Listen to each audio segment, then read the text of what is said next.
కేవలం బటన్ నొక్కడమేనా? అసలు దేశంలో ఏ రాష్ట్ర ముఖ్యమంత్రి ఇట్లా మాట్లాడతారా? బటన్ నొక్కడానికి ముఖ్యమంత్రి ఎందుకు శ్రీనివాస్ గారు? ఎన్నికలు ఎందుకు? వ్యవస్థ ఎందుకు? It's a clerical job, right?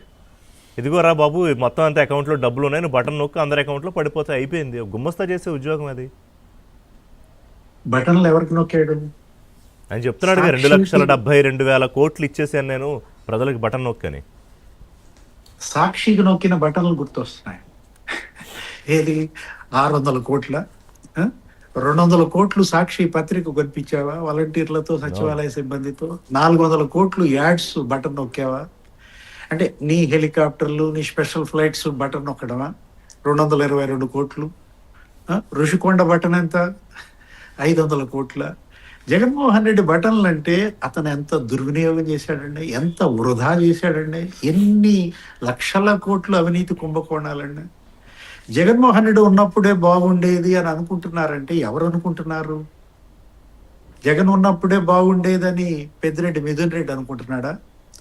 Chevireddy Bhaskar Reddy అనుకుంటున్నాడా? Peddireddy Ramachandra Reddy అనుకుంటున్నాడా? Dhanunjaya Reddy అనుకుంటున్నాడా? జైల్లో ఉన్నాళ్ళు అనుకుంటున్నారా జగన్మోహన్ రెడ్డి ఉన్నప్పుడే బాగుండేదని? చెవిరెడ్డి భాస్కర్ రెడ్డి అయితే మరీ అన్యాయం, జైల్లో జగన్ పోటీ రాస్తున్నాడంట. అంటే ఇవాళ జగన్మోహన్ రెడ్డి, మీరు అన్నారు ఇందాక కూడా ఏదో మాట్లాడారు, ఏది వ్యవస్థల గురించి మాట్లాడారు. మీరు ఈ టైటిల్ ఏం పెట్టారు దీనికి? సిగ్గు అనిపించడం లేదా అని అది పెట్టినట్టున్నారు. జగన్మోహన్ రెడ్డి ఆ వ్యవస్థల గురించి మాట్లాడినందుకే ఈ టైటిల్ పెట్టారేమనుకున్నా నేను. వ్యవస్థలు సిగ్గుపడతాయి. జగన్మోహన్ రెడ్డి వ్యవస్థ అనే పదం పలికితే, అరే నువ్వు ఇవాళ పోలీసు వ్యవస్థని కించపరుస్తావా? శాంతి భద్రతల గురించి మాట్లాడతావా? అంటే గతంలో మహిళా ఉన్నతాధికారులు ఉన్న చోట ఆయన బట్టలు ఊడదీసి కొడతా, ఇది మాజీ ముఖ్యమంత్రి మాట్లాడే మాటలు. అంటే ఇప్పుడు అది బరి తెగింపు. ఇప్పుడు ఏ ఐపీఎస్లైనా ఇవాళ సస్పెన్షన్ అవుతున్నారా? అయ్యే పరిస్థితి వచ్చుద్దా భవిష్యత్తులో? ఇప్పుడు పనిచేస్తున్న పోలీసు ఉన్నతాధికారులు ఎవరన్నా కిడ్నాపులు చేశారా సినిమా హీరోయిన్లని? ఎవరన్నా లేకపోతే ఎంపీలని జైళ్ళలో పెట్టి గుండెల మీద కూర్చోబెట్టి కొడుతున్నారా? ఏం జరిగిందని శాంతి భద్రతల పైన అతను, ఇదంతా ఒకటండి, అతని హిడెన్ అజెండా వేరు. ఏది? కేంద్రం నుంచి నిధులు రాకుండా అడ్డుకోవాలి, లేకపోతే పెట్టుబడులు రాకుండా అడ్డుకోవాలి. ఇవాళ ప్రెస్ మీట్ ఎందుకు పెడుతున్నాడు?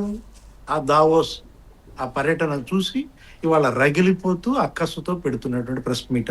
ఏం మాట్లాడతావు నువ్వు ఈ ప్రెస్ మీట్ లో? సేమ్ అదే కదా, క్రెడిట్ చోరీ అంటావు, లేకపోతే డైవర్షన్ పాలిటిక్స్ అంటావు, మెడికల్ కాలేజీలు అదే అదే ఏది ఆ పాత చింతకాయ పచ్చడే మళ్ళీ చెప్తావు ఇంకో రకంగా.